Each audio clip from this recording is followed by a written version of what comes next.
Hi friends, ಬನ್ನಿ Kaveri logs ಚಾನಲ್ಗೆ ಸ್ವಾಗತ. ಇವತ್ತು ನಾನು ಈರುಳ್ಳಿ ಚಟ್ನಿ, ಉಳ್ಳಾಗಡ್ಡಿ ಚಟ್ನಿ ಹೆಂಗೆ ಕುಟ್ಟೋದು, ಕೆಂಪು ಈರುಳ್ಳಿ ಚಟ್ನಿ ಕುಟ್ಟೋಕ್ಕೆ ಬೇಕಾಗೋ ಸಾಮಗ್ರಿಗಳು: ಈರುಳ್ಳಿನ ಚೆನ್ನಾಗಿ ಸಣ್ಣಗೆ ಹೋಳಿಟ್ಕೊಂಡಿದ್ದೀನಿ ರೀ, ರುಚಿಗೆ ತಕ್ಕಷ್ಟು ಉಪ್ಪು ರೀ, ಜೀರಿಗೆ ಮತ್ತು ಕೆಂಪು ಖಾರ ರೀ, ಅಂದ್ರೆ ಪುಡಿ ಖಾರ ರೀ. ಬಂದರೆ ಹೆಂಗೆ ಮಾಡೋದು ಅಂತ ತೋರಿಸ್ಕೊಡ್ತೀನಿ ರೀ. ಜೀರಿಗೆನ ಹಾಕೊಳ್ಳೋಣ ರೀ, ಉಪ್ಪು ಹಾಕೊಳ್ಳೋಣ ರೀ, ಕುಟ್ಕೊಳ್ಳೋಣ ರೀ.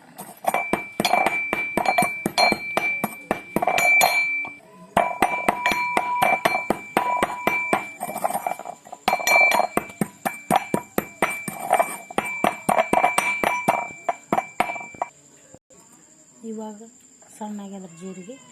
ಇವಾಗ ಈರುಳ್ಳಿ ಹೋಳಿಟ್ಕೊಂಡಿದ್ದೀವಲ್ಲ ರೀ, ಅದನ್ನು ಹಾಕೊಳ್ಳೋಣ ರೀ, ಮತ್ತು ಪುಡಿ ಖಾರ ಹಾಕೊಳ್ಳೋಣ ರೀ.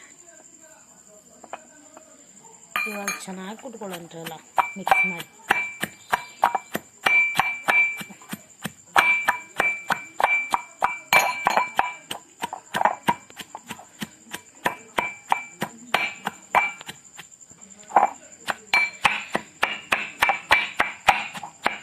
ಇದು ಚೆನ್ನಾಗಿ ಕುಟ್ಬೇಕ್ರಿ, ನೀರು ಬಿಡ್ಬೇಕ್ರಿ. ಉಪ್ಪು ಹಾಕಿರ್ತೀವಲ್ಲ, ಚೆನ್ನಾಗಿ ನೀರು ಬಿಡ್ಬೇಕ್ರಿ, ಸಣ್ಣ ಆಗ್ಬೇಕ್ರಿ.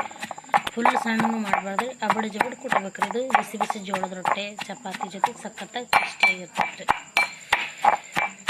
ಮತ್ತು ತಾಟಿ ಮೇಗಿನ ಚಪಾತಿ ಇರ್ತಾವಲ್ಲ, ಅವಕ್ಕೆ ಅಂತೇಳಿ ಚೆನ್ನಾಗಿ ಕಾಂಬಿನೇಷನ್ ಆಗಿರ್ತೈತೆ ರೀ. ಇದು ಭಾಳ ಖಾರ ಪ್ರಿಯ ಇರ್ತಾರಲ್ಲ, ಅವ್ರಿಗೆ ತುಂಬ ಒಳ್ಳೇದು ರೀ, ಬೇಗನೆ ಆಗ್ತದೆ ಇದು. ನೋಡಿರಿ ಹೆಂಗೆ ನೀರು ಬಿಡಾಕ್ತದೆ ರೀ, ಹೆಂಗೆ ಕಾಣಿಸಬೇಕು ನೋಡ್ರಿ, ಅಷ್ಟು ಸಖತ್ತಾಗಿ ಕೆಂಪಗೆ. ಇದಕ್ಕೆ ಕೊತ್ತಂಬರಿ ಇದ್ರೂ ಹೋಳಿ ಚೆಂದಾಗಿ ಮೇಲ್ಗಡೆ ಹಾಕೊಂಡು ಇನ್ನೊಂದು ಸ್ವಲ್ಪ ಕುಟ್ಕೋಬೋದು ರೀ. ತೀರ ಸಖತ್ ಟೇಸ್ಟಿಯಾಗಿರ್ತೈತೆ ರೀ. ಆಯ್ತು ನೋಡ್ರಿ, ಇದು ಭಾಳ ಸಣ್ಣ ಮಾಡೋದು ನೋಡ್ರಿ, ಇಷ್ಟೇ ಸಾಕು, ಮುಗೀತು ರೀ ಇದು.